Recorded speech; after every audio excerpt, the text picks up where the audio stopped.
Lost Music Network magazine. So, Stuart of Time in Antarctica here for Knots Music Network, and I'm interviewing Laurie Illingworth. Hey, Laurie, how you doing? Hello, I'm very good, thank you. Good, good. All right, so to begin with, tell us a bit about yourself. My name's Laurie Illingworth, and I'm a musician and singer-songwriter on the Nottingham music scene currently. So, you play piano as is sitting next to you, and you'll be playing a couple of songs for us later. A couple of original tunes, yeah. Cool. So how would you describe your sound and style? My sound is very... I tend to go for a kind of blend sound. So obviously I play the keys, and I just love the sound of an upright or grand or whatever piano. I play keyboard quite a lot when I'm gigging in and around Nottingham. But for me, there's nothing better than the sound of this beautiful instrument.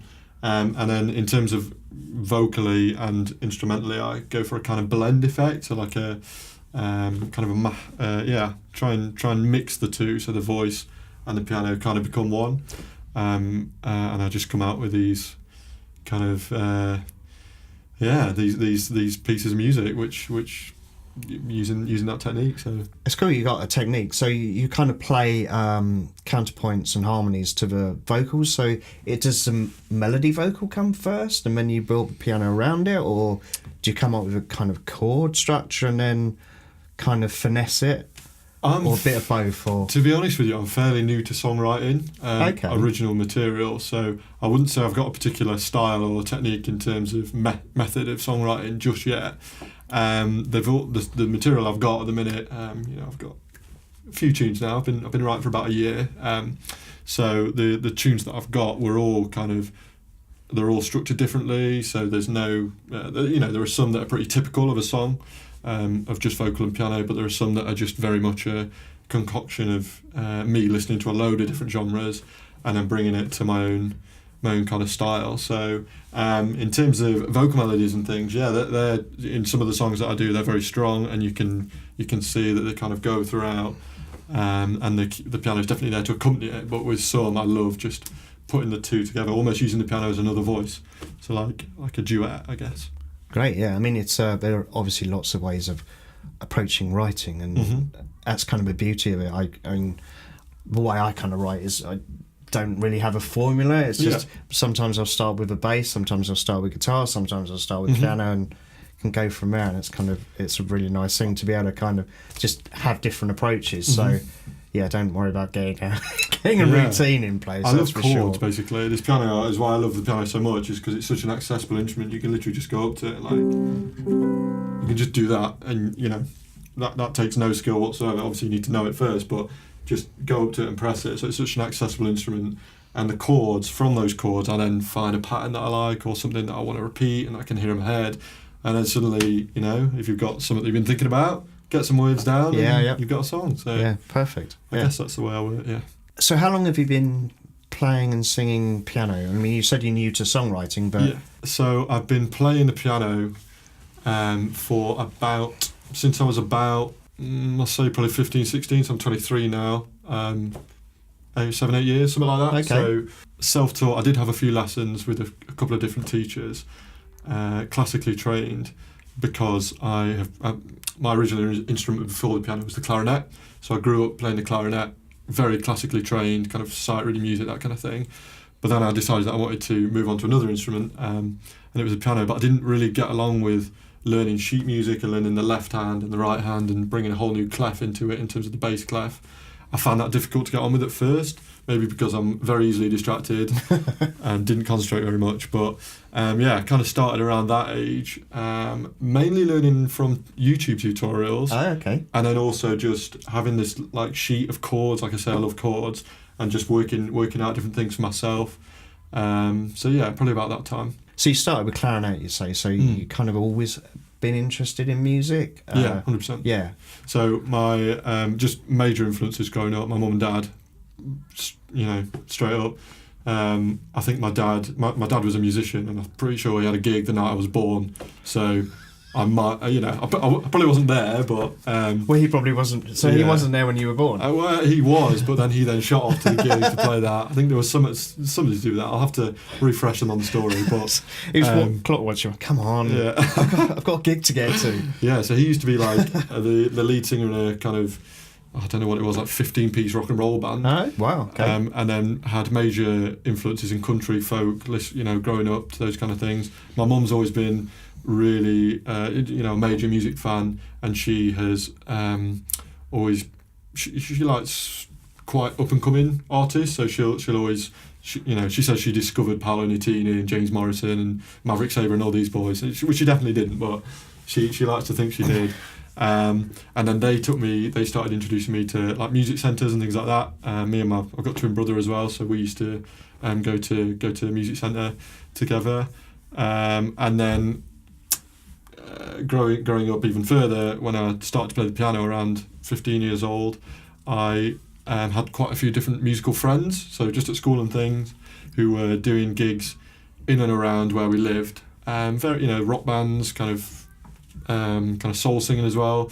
And then I decided one day when I went to one of these open mics that they were playing at, I was like, you know what, I'm just going to give it a go. And I asked one of the girls, Rosie, who was singing, if she would sing if I learnt a piece of piano at the next month's open mic.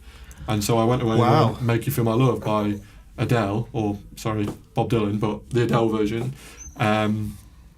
And she said yes, so I went away and learnt it. And then I also learnt Bad Day by Daniel Powter, which is an absolute tune, by the way. And then I started performing them. And then we added a guy called Jack, who was a guitarist as well, who was already doing things in different bands. And we started playing gigs and weddings and things like that. And then I just became more and more used to learning the piano and, deciding the way I liked it sounding and things like that. And then I went to university to study music. Sorry, I feel like I'm dragging on with this answer a bit, but I went off to university, York St John University, to study music for 3 years, and then since returning from York, I have been writing original material for kind of the last year or so. Yeah, I mean, so it sounds like you've got a broad sort of range of music that filters through you. That's cool. Yeah. So you've been writing. What's next? What's next for Laurie Illingworth? What's next? Well, I need to get the songs that I've been writing down and recorded for people to hear, because at the minute I'm just playing them at gigs and live, which is fine, and that's what I do, but I want people to be able to say, who's that? It's Laurie Illingworth. I'm going to go and search him on Spotify, which people can't at the minute. So I'm working towards an EP release, ideally be before the end of this year, so before December.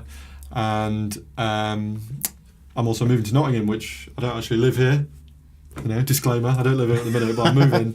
And the idea for me is to just get stuck in and meet new people, collaborate with new people. I'm currently working with a producer in Nottingham on a dance track, which is pretty cool. So I'm guest vocaling on that, and we're working together and just putting some filthy beats behind it, basically. So that's exciting. I've got some gigs coming up as well, so I'll be supporting Air Lou at Nottingham Contemporary Gallery on the 25th of August, alongside Dowdy, which is mega for me, and I'm not entirely sure how I've managed that, to be honest. But that's really, really exciting. They're one of my favourite bands, and I love watching Dowdy perform as well. I'm playing at Dot to Dot as well, so I'll be at Rescue Rooms, Acoustic Rooms stage. Not sure what time or anything yet, but I'll be there. I mean, nice. You seem to be going to gigs, because I saw you at Beat the Streets. Yes. I just kind of wandered in. I was in Rescue Rooms, and I wandered in and just heard this. And you have an amazing voice, a really kind of distinctive, kind of rich voice. And I just was like, well, "What's that?" Oh, he's playing piano as well, because it's kind of like something a little bit different. So so it was definitely pricked my ears up. So that's good. Beat the Streets was good. One of my major gigs of this year so far. So back in January, really went really well. I was playing up in Red Rooms and Rescue Rooms, and like you say, thoroughly enjoyable. I think people there seem to enjoy it. So it was a good day. All in. Yes, it was. Yeah, it was. Yeah. Cool. All right. Well, you're going to play a couple of songs for us. What songs are you going to play? So I'm going to play two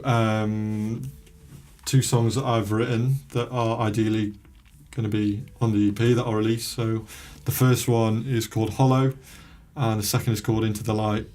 I'll just play them straight off the back of each other because they're in the same key, so that's helpful. But the first is I don't really talk about this. The first is very much about heartbreak, and the second is still, it's still kind of about heartbreak, but also with an optimistic twist on it. So, yeah. If it wasn't for heartbreak, we probably wouldn't have half the music We that wouldn't exists. we wouldn't. Or So, maybe even any music. I don't know. Maybe not any. yeah, it's reflective music. So Cool. That sounds, you enjoy it. Sounds definitely on my street. All right. Well, can I wrap it up there? Thank you very much for your time. Great to meet you. And you. And yeah, cheers. All done. No worries.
Wide-eyed dreaming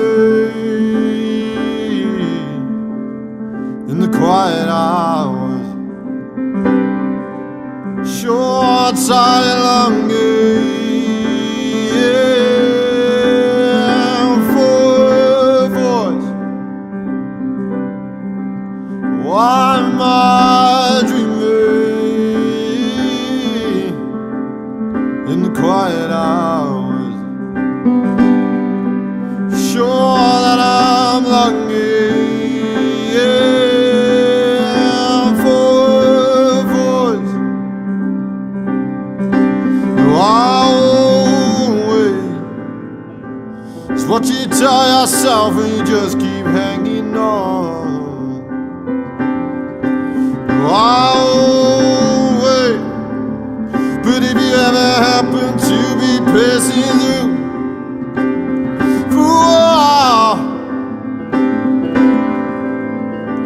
you might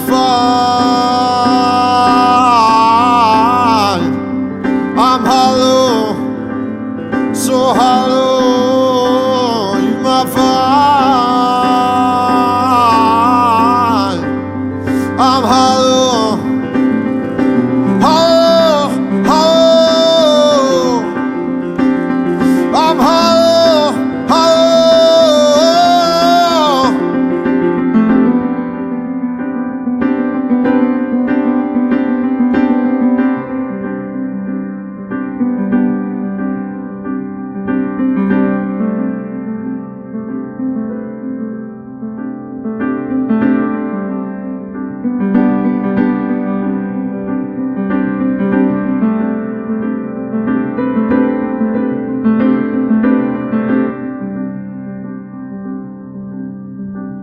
Wide-eyed dreaming in the quiet hours, sure that I'm longing for a voice. Why am I dreaming in the quiet hours? Sure that I am for her voice. No, I tell yourself when you just keep hanging on? Oh, wait. But if you ever happen to be passing through a while, you might find I'm hollow, so hollow. You might find me hollow.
We'll come into the light. Don't look up yet.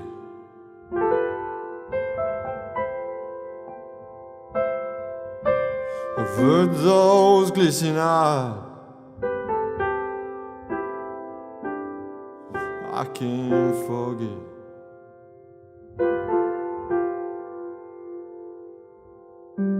Smile as you walk away. Smile as I'm thrown away. Smile as you walk away.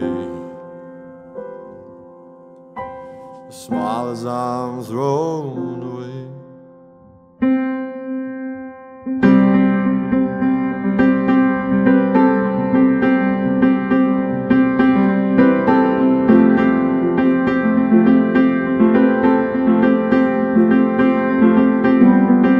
Share your thoughts with me.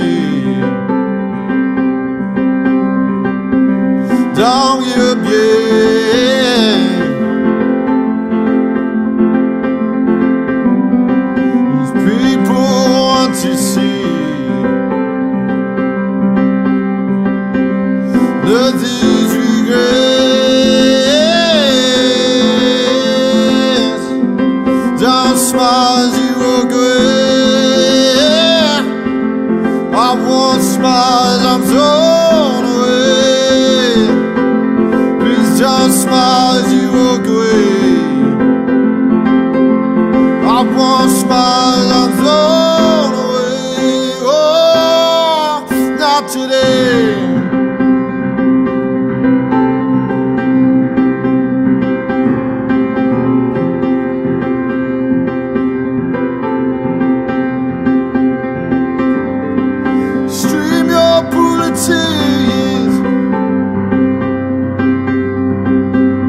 Don't spill over.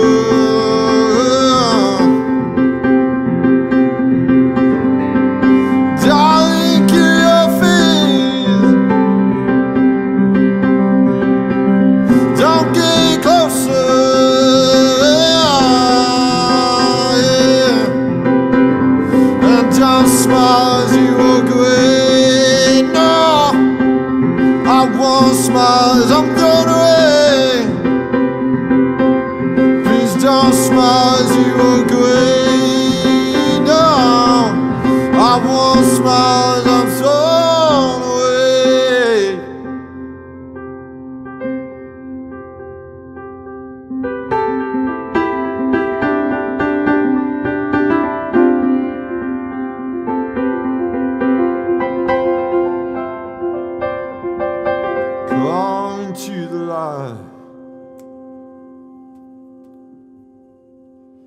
don't look up yet.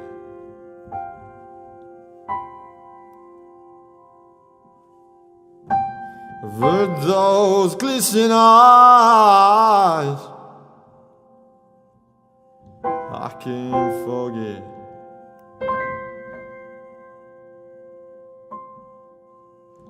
The smile as you walked away, the smile as I'm thrown away, the smile as you walk away. The smile as I'm thrown away. Come into the light.